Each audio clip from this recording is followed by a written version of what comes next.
Alrighty, boys. So we are going to do our Technique Tuesday. And by Technique Tuesday, I mean Technique Wednesday because it's Wednesday. Don't ask. Thank you. But we will get into this. So for this week, what I want to do is I want to do a lot of bench pressing stuff, just mostly because I find there's a lot of little things that people will very often not have happening 100%, or there's just a lot of areas for inefficiencies to occur. So I got in a bunch of different videos here, so we've got some pretty interesting little things to talk about here. So the interesting thing about these is most of these bench presses aren't too bad, right? So in this video, we're going to be doing a lot of little nitpicking, which will be good for some people to listen to and maybe a little bit kind of like long and pedantic for others, but this is what we're going to be doing today. So there's a couple of common themes that we are going to be seeing here. One is with our leg drive, is that we're actually trying to make our leg drive like push us and direct force in an actual direction instead of just I'm having my legs tight, oh, my brace is set, yeah. We actually want to be able to push that force and that tension we're creating into an actual direction, preferably the same direction that we want the bar to go, more or less. So don't take that literally, but we'll get into it as we go. Our next other thing we're going to be talking about is we're going to have a lot of conversation about what our scap positioning is doing and what we are going to do with that. So our first one here is going to be pretty straightforward. So this is a fairly textbook for lifters with a soft touch who aren't really as tight as they need to be here. I'm just going to turn my volume off. So what we're seeing here is we're more or less pretty much good. We've just got a couple of little efficiencies that we can shore up here. So there's two big ones that I want us to look at, and that one that's a little bit smaller. So we'll go back to the beginning here. So our first thing that we're going to see is as we go through these reps, you're going to see as the bar comes and is about to touch on the crest of the rib cage, this chest is actually going to collapse a little bit. It's not a lot, but it's just going to collapse by like a half an inch. So what that's telling me is that our shoulder placement is not 100%, or maybe we have a couple of shoulder mobility issues, or the range of motion in our scapulas is not 100%. Stuff like that that's kind of making it so that you kind of have to dip forward in order to touch. So there's a little bit of shoulder rotation issues here. The other thing you're going to see is when that bar, actually touches, those knees are actually going to collapse forward a little bit. So what that's telling me is that that tension is not being held up here 100%. Now in this individual, it's not super, super bad. It's a slight dip, but that slight dip is going to allow you to get thrown out of position much, much easier than if we are cranking that leg drive all the way through.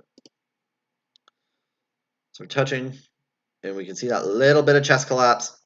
And then part of that's going to be because the pec is flexing as we were pushing up and the stretch, but there is a little bit of that rotation here. And then we can see those knees just kind of ever so slightly slide forward on the way down, and then they engage on the way up. So what we want to do is as we are coming down this way, right? So the bar is in motion downwards now. We are actually counteracting that with our leg drive. So we are taking our feet, we're pushing our heels down, we're pushing our toes down, and we are trying to push ourselves. Our force with our leg drive is pushing this way. So I personally am thinking about digging my feet into the ground and then trying to push them forward as hard as I can. Now, assuming my surface is non-slippery, which that is going to make or break a good soft touch bench press. You're going to get a lot of mileage out of a really good floor if you want to be a really good high arch soft touch bench presser.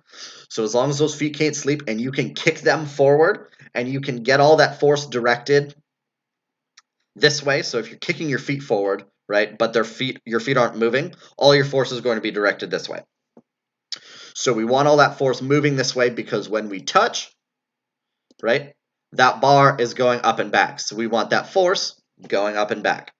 Now at the same time, we don't want our butt to literally be going up because that will break the rules. So we just want that force to kind of go vaguely in the direction towards your head. But the trick is that we want to keep that force pushing towards your head at all times, especially if you want to be a good soft touch bench presser.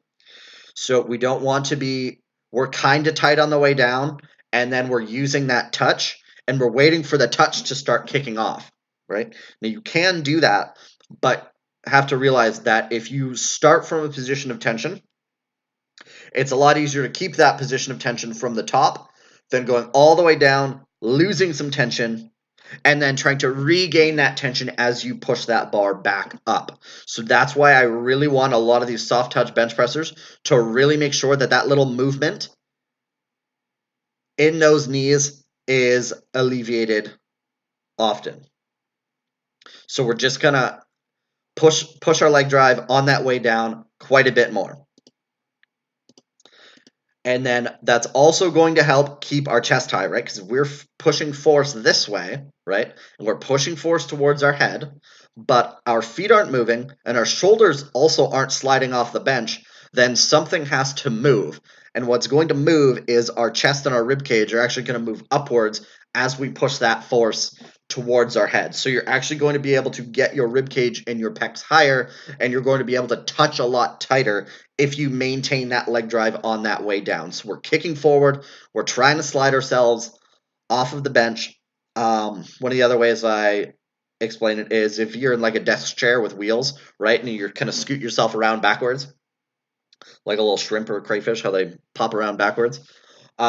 Practice doing that if you have a rolly chair, and even push yourself up against the wall and practice just like kicking yourself into the wall and holding yourself there while continually applying pressure. And that's almost the exact same pattern that you're going to use for getting that leg drive engaged. So I want us to do that all the way down and all the way up. And that's really going to increase our general tightness all over. So we've got another similar issue that we're going to look at here. So in this one, our legs are very, very, very tight. We're not losing tension, but our leg drive just isn't doing anything for us in this instance. So we're about to touch, and our touch is good, right? Because we've got a lot of tension. But with our leg drive, we're not actually getting a lot of force going this way, right? We want to really get that force going this way. One of the big things that you can see is our speed off that chest isn't popping off, right? It's not kind of popping like a spring, and then we're pushing through that. The bar almost like you can kind of see the acceleration off of the chest. If we want that little bit more pop, we need a little bit more of that force being directed into your head. So one of the things that I kind of like to do is I either get your feet a little bit more in front of you or get your feet a little closer together so you can kind of get your femurs kind of a little bit straighter so you can push this way. Now, this gives a very kind of not risky, so to speak, but I don't like telling people you have to have your parts in a certain position. So in this instance, what I'm saying is I want you to kind of try that. Get your legs not necessarily a little straighter, but like so that your ability to apply force this direction, forwards and backwards, is a little easier than pushing our leg drive out to the side, which is going to happen the wider you have your femurs. So again, take that with a grain of salt, but that's one of the things that I would really like to see a little bit more of that force production going towards your head so that you can really blast that off of your chest. Because right now we're just staying tight, but we can get a lot more force actually out of that leg drive. So that one was pretty quick. Other than that, I liked that. So let's go into this bar path. So what we're going to see here is this is actually quite common with people who are doing their own handoffs, as we're going to see here. So one of the things you're going to see is our shoulders here, right? And we are going like this. So our shoulders lined up with the bar, but our forearm and our upper arm are not, right? They're at this weird little angle here. And then we're going to see as we press, bang, and we're still pressing to that angle. Right, so we're pressing this way, right, and I'm exaggerating, but we're pressing this way and not this way, right? So we're going away from our triceps this way, onto our triceps if we go this way. So now this is a very common thing with people who do their own handoffs because you nick that rack, the J-hook every once in a while, and subconsciously you go, okay, that's not a good thing. So you are subconsciously trying to avoid it. So you end up with this bar path where you're pushing away from the pins instead of toward the pins. So what I would say is if you can set up a little bit further down, or just be cognizant that you are trying to avoid the pin, and then just, do your best not to hit it. But us getting that bar path back this way is going to keep that bar on your triceps as you bring that bar up. After you cross that threshold where you're benching from your pecs, then you're going to transition onto your triceps. And like, it's not literally that, but just in that kind of dominant position. So we're pushing away from the triceps if we're pushing this way, and we're pushing onto the triceps if we go this way, which is what we want.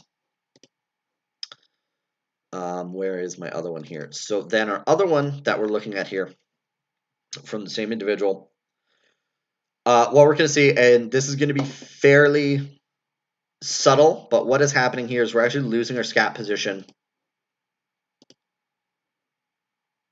off of that press. So what you're going to see here is the bar's coming down, and then as he presses the bar up, those shoulders are actually going to come up, and his elbows are going to flare out a little bit.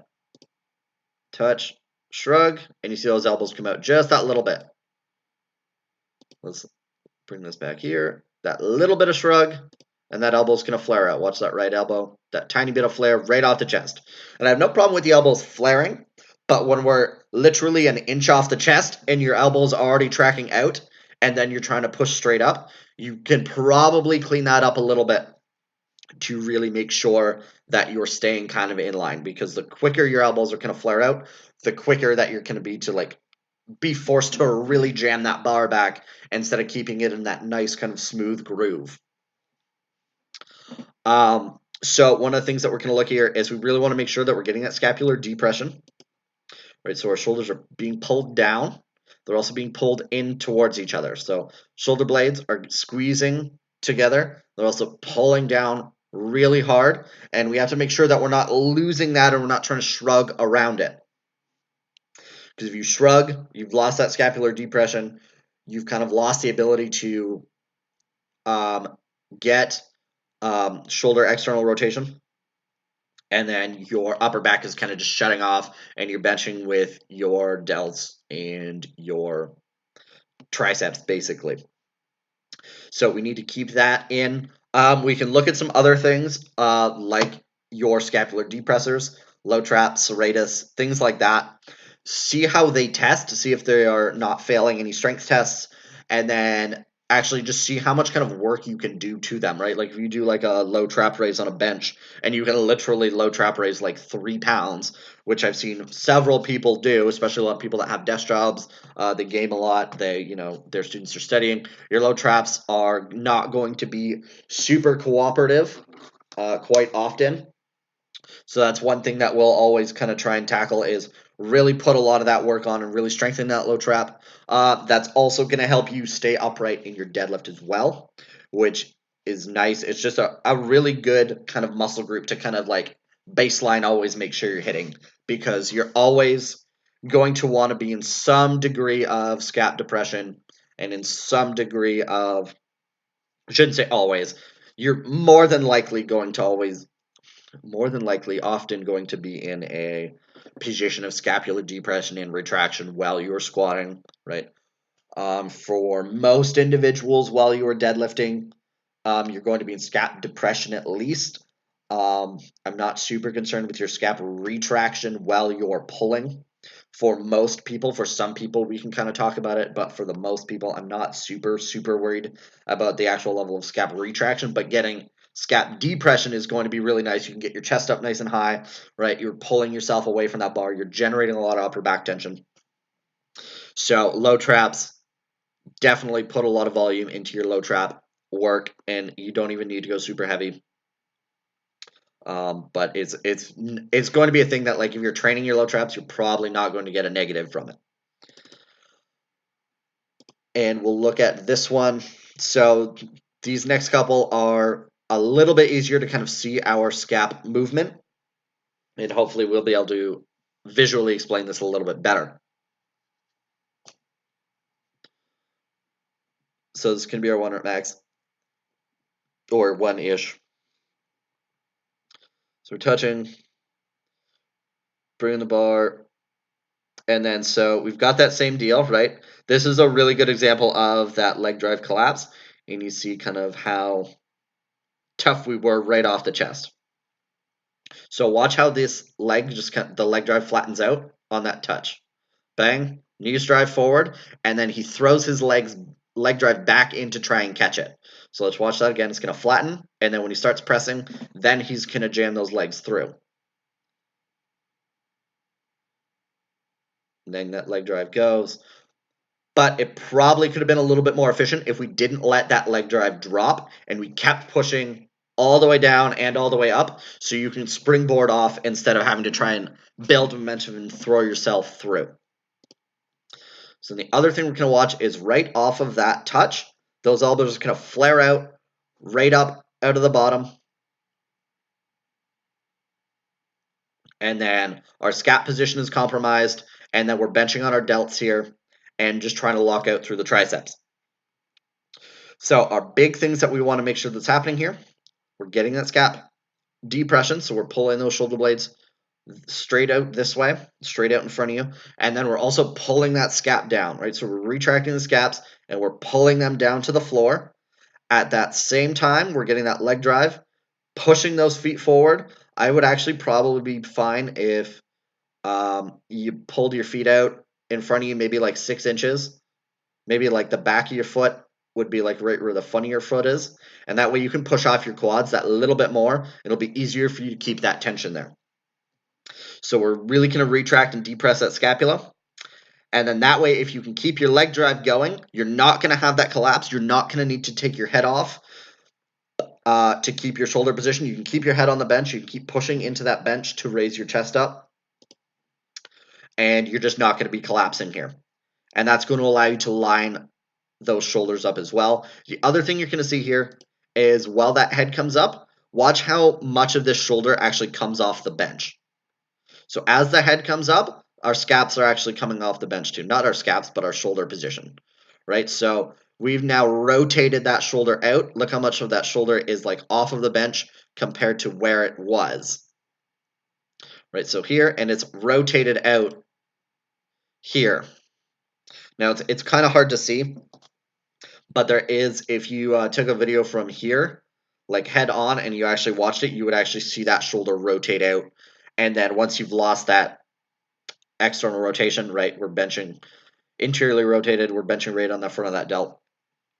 And we're not going to be having a super, super fun time. And we're just trying to get onto those triceps as fast as possible. This will allow us to get on the pecs a little bit more and move through that nicely. So now this is going to be a slightly different view because in this one, if I'm remembered correctly, our leg drive is going to stay, and most of our lack of tension is actually going to be through the scapula. So there's this one, and then I think there's one more heavy one. So leg drive is good. So one of the good things that you can see is you can see the legs kind of vibrating on the way down. So that's a good indication. The legs are vibrating, and there's not a notable like dip on the touch, right? So if you start pressing and there's a little bit of motion through here, that's fine. What we don't want is we don't want you soft touching and then dipping those knees forward, because that means you've lost that tension here, and you probably lost a little bit of tension up here. Good. So that leg drive on the way down was the exact same as it was on the way up. So there's vibrating on the way down and on the way up. Good. So that leg drive is really good, but now we're going to watch those elbows. And it might be the other video here. He's got two. So you see how right off that chest, those elbows slide right out? That to me, and then you can see that upper back kind of shifts around a lot too. There's a lot of space going on in there. So that to me would be a very good example of really nail those low traps, really get that serratus turned on, get it warmed up nicely. And then so you can get a little bit less of that elbow movement out. And I'm not saying you never want elbow movement. Your elbows are going to flare. That's definitely a natural part of the movement. But we just probably don't want them flaring out like an inch off the chest. touch, and we'll see that, and we'll see how the hands rotate a little bit as well.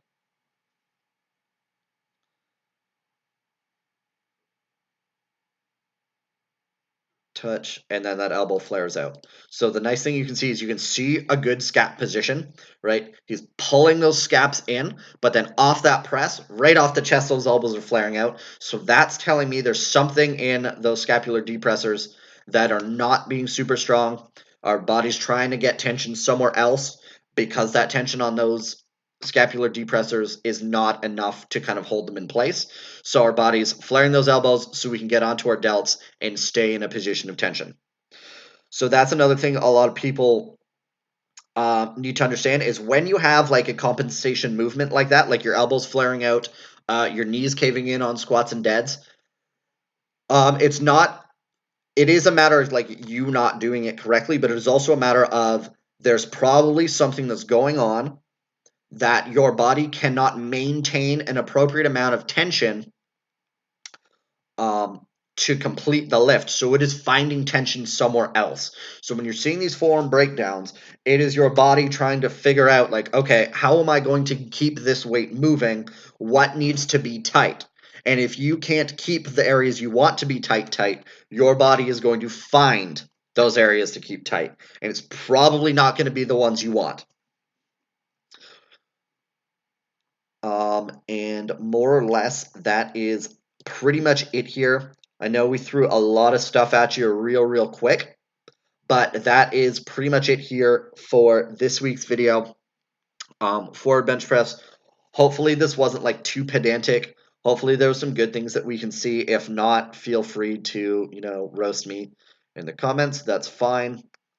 Because everyone can always get better at something. I can get better at explaining things. I can get better at working out my thought process, things like that. So if this was helpful, feel free to keep sending me more videos in. I definitely always like looking at stuff. And I guess that's pretty much it here for this week's Technique Tuesday dash Wednesday, whatever day it is, for November 20th.